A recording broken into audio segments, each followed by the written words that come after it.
Good afternoon, everybody, and welcome to today's Harmony Insights lunch date.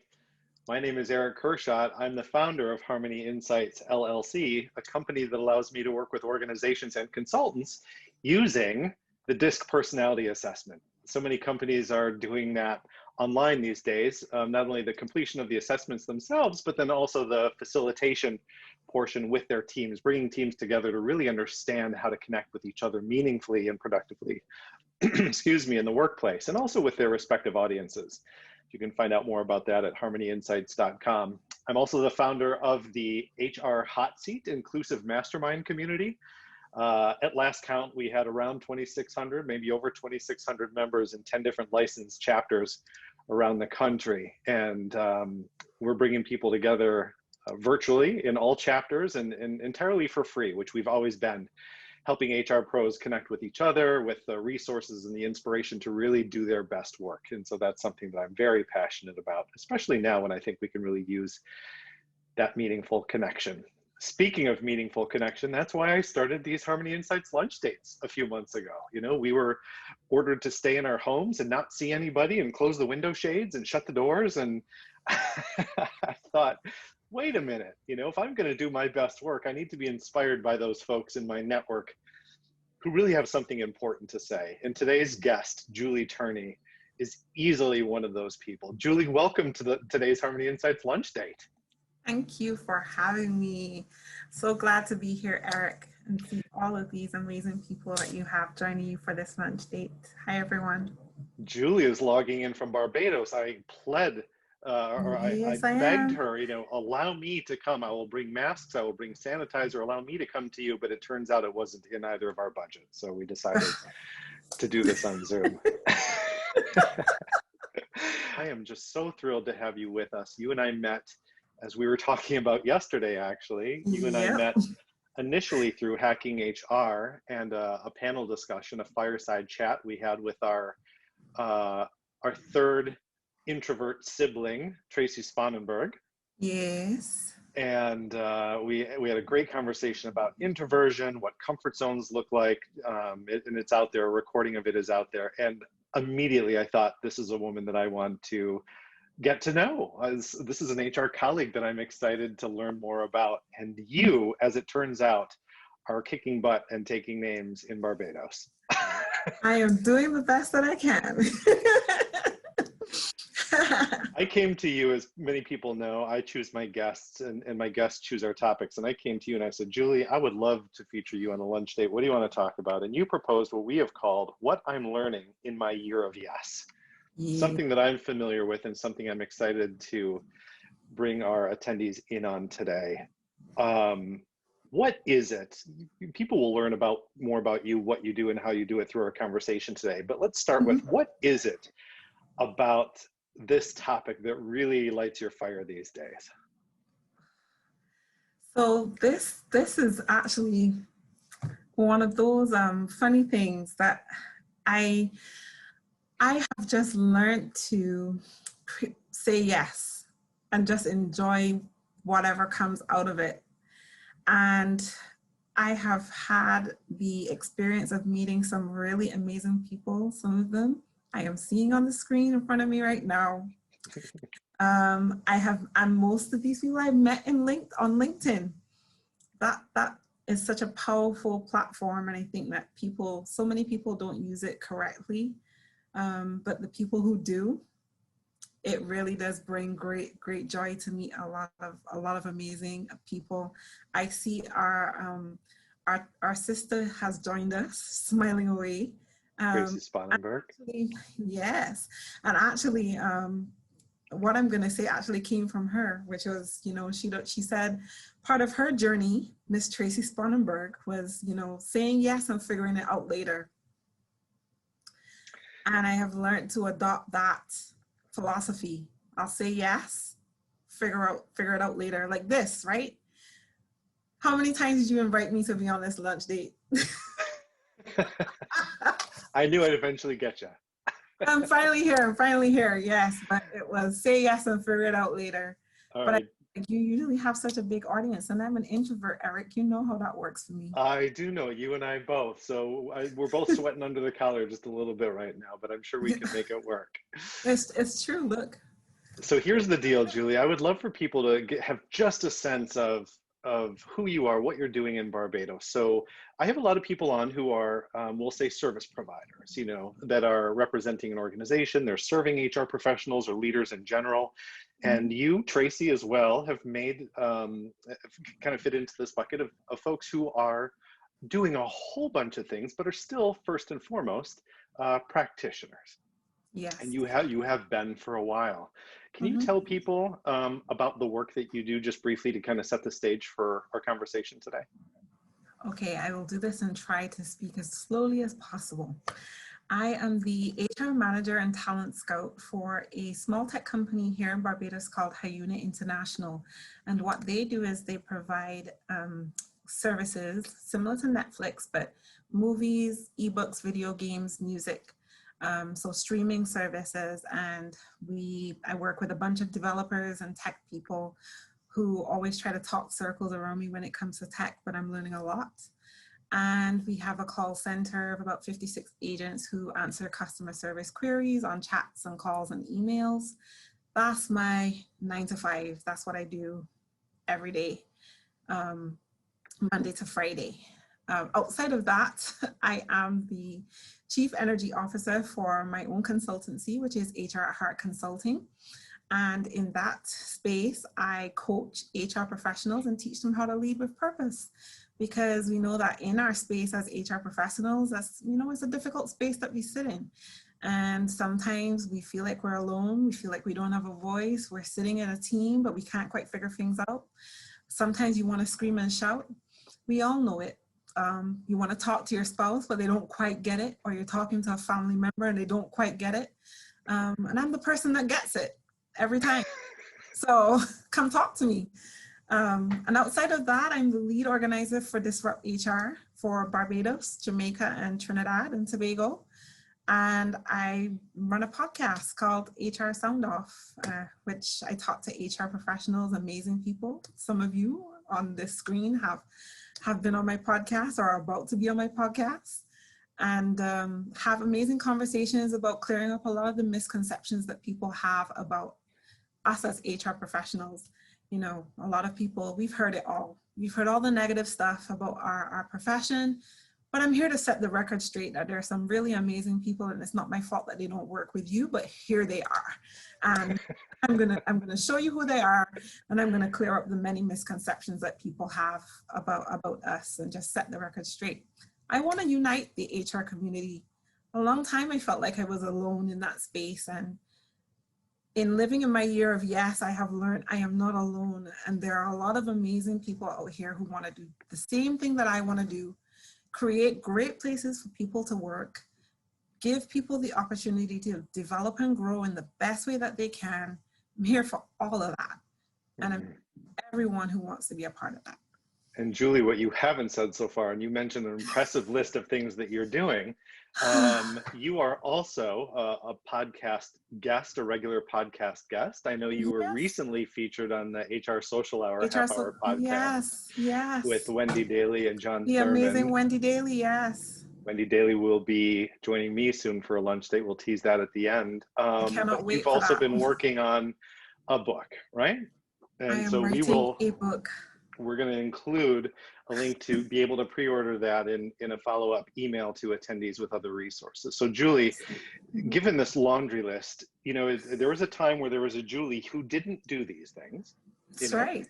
And then now there is a time with a Julie who has agreed to do these things. My guess is some percentage of the things that you are doing now have pushed you outside of your comfort zone. So I'm going to have you think about that for just a moment while I launch a quick poll that I have prepared. Okay. For attendees. You can even answer it yourself if you want. That says, how would you describe the space outside of your comfort zone? Exciting, bring it on. Not too different from inside my comfort zone. Uncomfortable but manageable. Or no thanks. So as people respond to that, Julie, when did you recognize that opportunities were coming your way that threatened to push you outside of your own comfort zone? It started with that man, Enrique Rubio, man. The founder of Hacking HR. Hacking HR, Enrique. So I had two interesting encounters in 2019. Okay, I shouldn't blame it all on Enrique. There was a lady named Katrina Collier, who is the lead organizer for Disrupt HR in the UK, the writer of the book, The Robot Recruiter. And a little bit about me is that I'm originally from the UK. So I was born in Manchester. My father is Jamaican, my mother is Barbadian, moved to Barbados when I was 13, but I go to the UK at least twice, maybe 3 times a year. So COVID has really screwed me over with my visits to the UK and seeing my family, because they all live in the UK. My brothers, my sisters, aunts, uncles, everybody lives in the UK, and I'm stuck here in Barbados. So I on 2 occasions, maybe 3 occasions, I went to Disrupt HR London, sat in the background. But last year, in September, I went to do a course in Agile HR with the Agile HR community. And part of my visit, I went to a Disrupt HR event in London, hosted by Katrina. And this was the first time I actually met her, took the time to talk to her. And if you've never met Katrina Collier, again, an amazing woman, Australian, living in the UK, super smart lady, hilarious, full of energy, full of life. And I said to her, listen, I feel like this event needs to be in Barbados. How do I get it here? And Katrina took the time during the event, at the end of Disrupt HR, she took the time to talk to me and say to me, okay, listen, you need to go to this website. You're going to meet this amazing lady, Jennifer McClure, who is going to assist you in getting Disrupt HR set up in Barbados. And she walked me through step by step. I went back to Barbados, registered for Disrupt HR in Barbados, met Jennifer McClure, also life-changing for me. And then not too long after that, I met Enrique Rubio, and he invited me to be in part of this fireside chat for this global HR conference that he was putting together, and asked me if I would be willing to be a part of a fireside chat. And I said, sure. And he said, okay, great. I have these 2 people that I'm going to put you with. And you know how Enrique talks. Sometimes you miss a lot of things when he's talking, but then you kind of get the sense of what he's saying. And he said, he's full of energy. Erich Kurschat, full of energy. Yes, full of energy. And you know, for us as introverts, after you've had a conversation with Enrique and you're an introvert, you know you have to take a nap directly after. And I met Eric and met Tracy, and funny enough, we were giving a talk about how to manage as an introvert, extrovert, ambivert, and branding yourself in HR. And we had the biggest laugh about the fact that it was all 3 of us were introverts giving one fireside chat on being an introvert, extrovert, and an ambivert. It was hilarious to us, but we had a blast, and we've been inseparable ever since. But I say all of that to say, all of these people are where my journey of being outside of my comfort zone began. Sitting with people who were doing great things in their own right in the HR space. And they reignited a love that I had lost for a while in HR, and have continued to keep me reignited with that love that I have, that I found once again for this career that I call HR. And that's where my journey began. So it sounds like I was there with you at the beginning of this without even realizing that was you the and beginning Tracy, of your of course you were. Yes, I love it.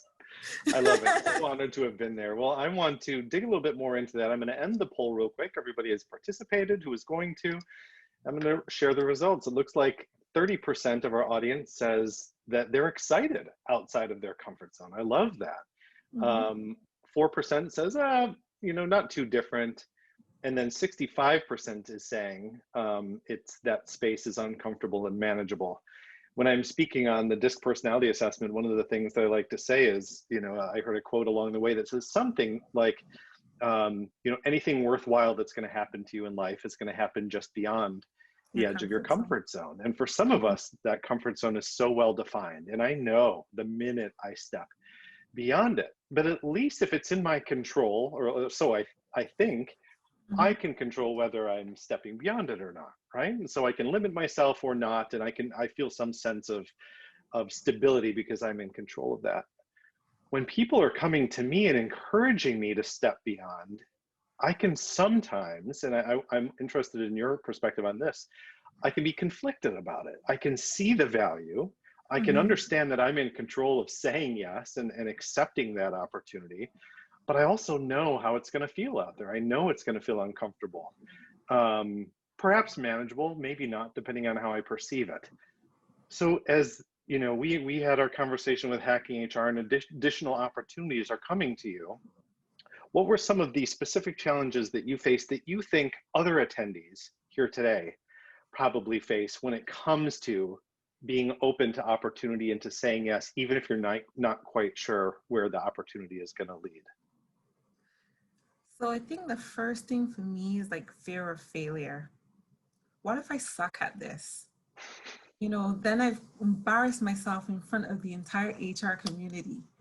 I think that's a very big and very real fear for me. I'm not a lover of public speaking, but I recognize the need to do it because I have a voice and it's important that I share my voice. But there are two things that happen to me when I public speak. And before a public speaking engagement and during a public speaking engagement. I get so nervous that I'll either end up speaking really, really fast, or I can feel myself literally shaking, or I sweat. These are things that are very, very real for me.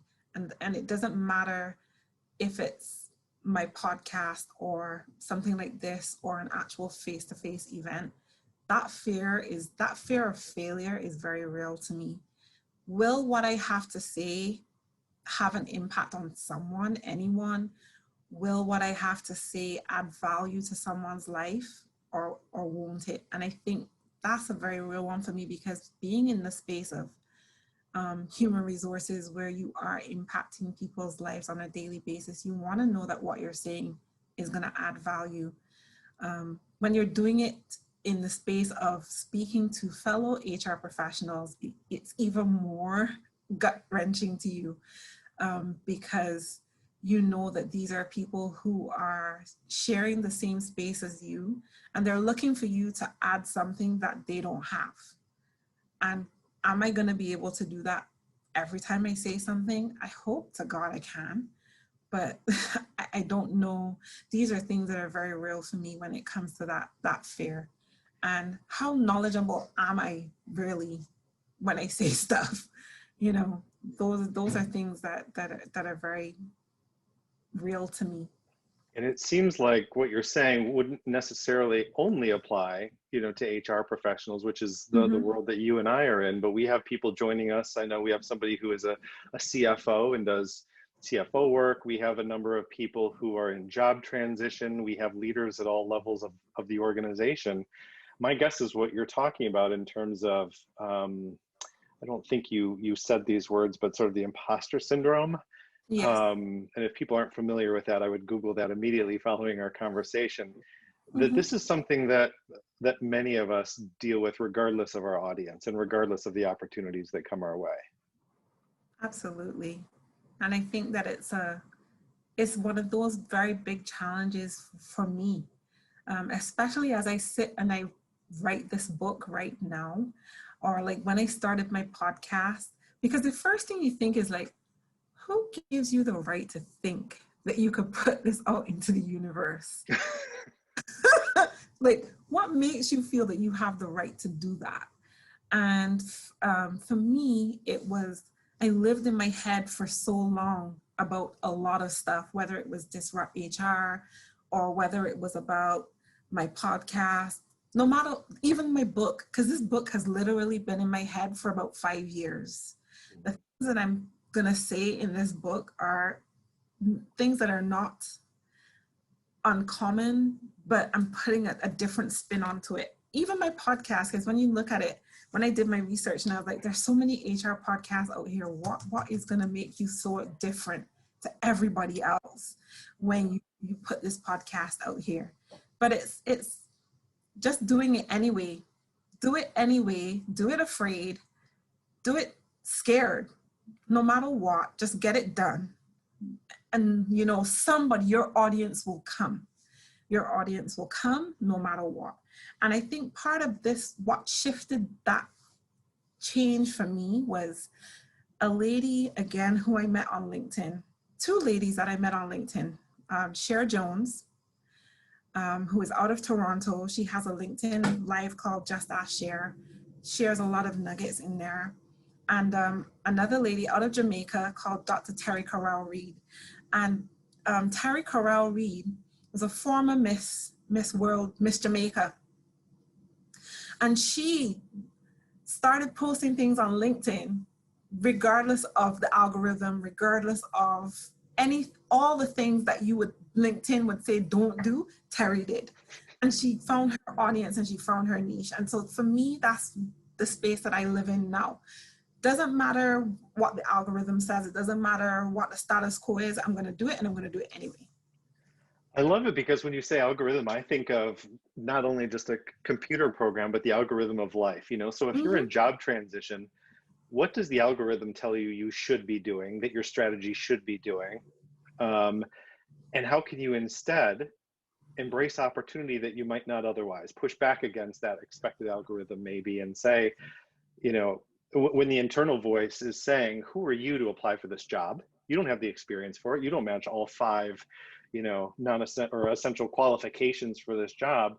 Instead of taking yourself out of the running, what can you do to quiet that voice? Say yes to this opportunity, knowing that if anyone's going to stand in your way, it shouldn't be you, right? It should be Absolutely. It should be somebody else. And it sounds like you decided to get out of your own way. You've mentioned a couple of times finding your voice. And I'll just, because you've mentioned that, and I know we're both friends with Wendy Daly of the HR Social Hour half-hour podcast, I'm going to be speaking with her coming up on September 1st. She's entitling our conversation Shouting into the Wind, which I love, finding your voice in a world of noise. And my guess is, Julie, as you were blossoming from being, you know, an HR practitioner only and deciding to do some of these other things, you faced a world of noise, as you've said, with other podcasts and books that were out there. And were able to bring yourself to a place where you were recognizing the value of being able to say yes. In the time that we have left, I want to make sure that we leave people with some really concrete and actionable tips. Before we do that, we had somebody write in, one of the attendees today, to say, has this year of yes been quantifiable to you in any particular way? As you compare this year to any previous year, have you noticed whether it's success in your HR practitioner role, in your business, within your network? Are you able to quantify the value of transitioning to saying yes more often than you did previously? Absolutely. And I'm going to give you a practical reason, a practical one. There are 25 people on this call. That's proof positive that my year of yes is worth it. That alone is proof positive that my year of yes is worth it. I don't know if anybody dropped out of the call while we've been here, but there are 25 people on this call who are proof positive that my year of yes has been amazing and definitely worthwhile.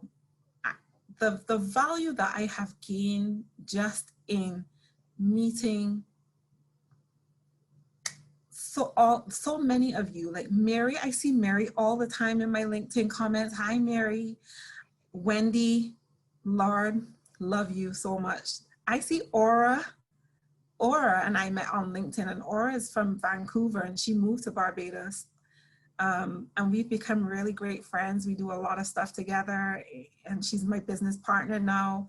And I can't imagine life without Aura. And that happened we met like November last year. And we've been friends from then till now. I mean, Tracy, what can I say?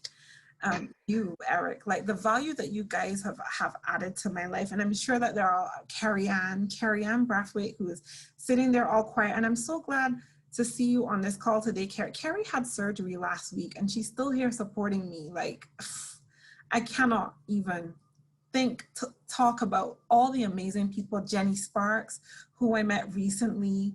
You know, I met Jenny in Hacking HR.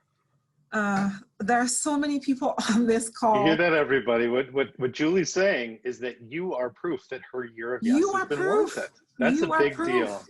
All right, Julie. So we just have a few minutes left. What is your top tip, maybe your top 1 or 2 tips for people who want to embrace more intentionally saying yes themselves, opening themselves up to opportunity?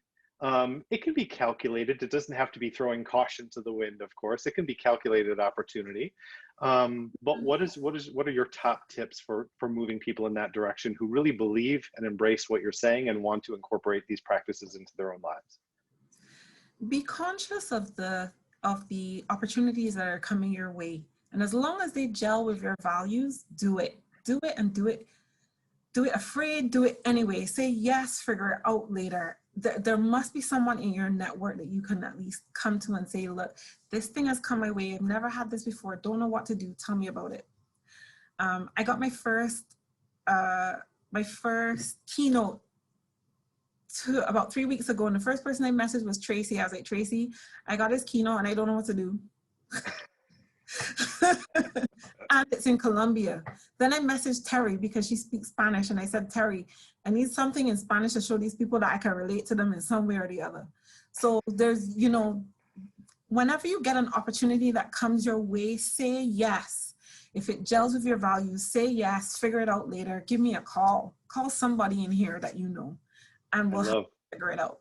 I love the values alignment piece. And I'm always trying to translate what we're talking about so that it's valuable to all participants. And it's the same way that we choose where we work, or should be choosing where we work. Where are those organizations? What is that work, even if it's something you're doing on your own or on the side, that aligns with your values? If you don't have that value alignment, and we could talk the same about personal relationships, you know, platonic or romantic relationships. If there isn't an alignment in values, something's not going to gel, something isn't going to feel right. And so I love that that's a part of your recommendation.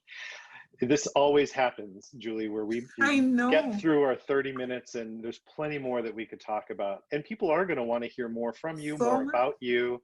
They're going to want to pre-order your book, which we'll include a link for in the follow-up email, as well as any additional resources that you'd like to share with people. Where can they find you online in the meantime? What's the best place for people to visit? My hangouts right now are LinkedIn. Thanks to Tracy's encouragement, I'm trying to get out more on Twitter. Thanks, Tracy. Instagram and Wendy, yes, because you guys are Twitter gurus. By the way, Julie just set the record for the most shout outs on any Harmony Insights lunch date. You have name dropped so many people. I broke Wendy's record on HR Social Hour as well. You gotta go listen to that. We will. We'll include a link for that. So people can find you on LinkedIn. So same. My handle is the same across every social media platform. I am Julie Turney. I am my full name. That you'll find me anywhere on social media. That's my handle. Come see me. Come. Let's connect. If we're not connected, let's fix that today, people. Well, and this is coming from an introvert. Introverts want to connect just as badly as anybody else. We just do it in our own way. We're like an introvert. Full circle here. Network like an introvert. Well, if you enjoyed, everyone who's with us today enjoyed this conversation as much as I did, I hope you'll go back to harmonyinsights.com/lunch dates. I have a calendar full coming up over the course of the next month or so. Next Thursday, so this is August 27th, a conversation titled, What Recent Shifts in Diversity and Inclusion Work Mean? Let me start over. What recent shifts in diversity and inclusion work mean for HR professionals, with the global director of diversity, inclusion, and community engagement for McDonald's, which I'm really excited about. Carlos and I have known each other for a little while. The following Tuesday, September 1st, Shouting into the Wind, Finding Your Voice in a World of Noise. Great title, with Wendy Daly from the HR Social Hour Half Hour podcast. Wendy is a talent acquisition pro, among other things. And then additional conversations with Lotus Buckner, Brendan Nichols, Dr. Esther Jackson. We're going to be talking about adaptability when it comes to talent development. And then Terry Bean. If you don't know Terry Bean, you're going to want to check that out. He is just fantastic, so inspiring. And so I'd love to have you at all of those. If you need to go about your afternoon, we're already a couple of minutes over. I promised 30 minutes. People are certainly welcome to do so. In the meantime, Julie has agreed to stick around for a few additional minutes to take questions, hear your contributions, and have this be a little bit more engaging with the audience. But in the meantime, Julie, I can't tell you how grateful I am that we met, that you've invited me to support you in various ways, that you've supported me, including by coming on today's lunch date. And I really can't wait to see what more comes your way, given this new attitude that you've adopted and this receptivity to what life is bringing your way. Thank you. I'm so glad that you invited me, and I'm glad that we did this and I get to meet all of these beautiful people. Thank you so much for that. And I really appreciate you, Erich. I can't even begin to tell you how much I appreciate you.